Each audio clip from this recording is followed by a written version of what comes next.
Sensession. Peggy 18.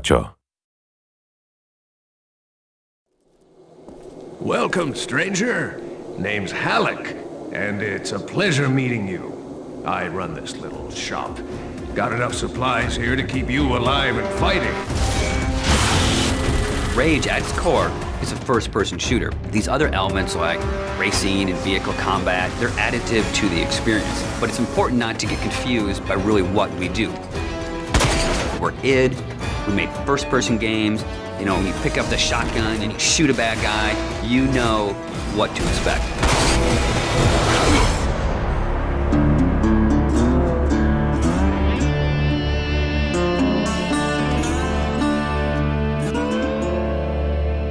So in Rage, what we've tried to do is in every new environment that you enter, we give you a new weapon or a new ammo type or a new engineering item to keep the experience fresh. And as you play through the game, your arsenal grows and grows. It's a few different elements that really make a weapon good or satisfying.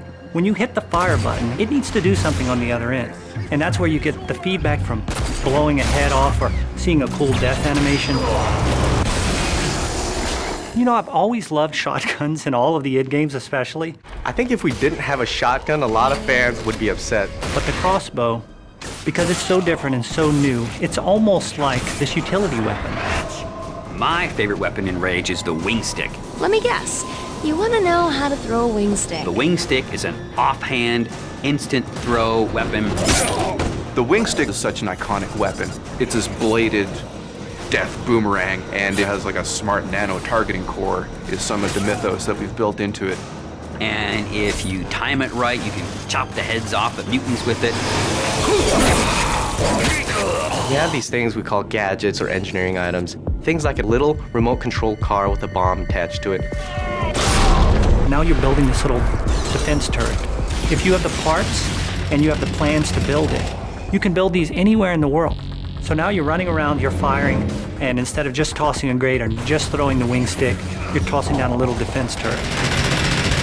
When we have other more complex engineering items, as you progress through the game, things like sentry bots that are automated robots that shoot all your enemies for you.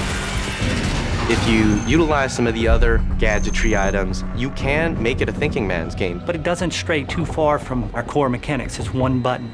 It all follows the same principle. I pay nicely for quality goods. There is an economy, and when people first think about the economy, they think RPG.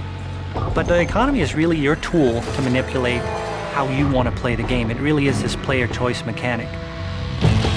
So you're picking up this cash and these other cool items, then you sell it and you pick which ammos you want to buy.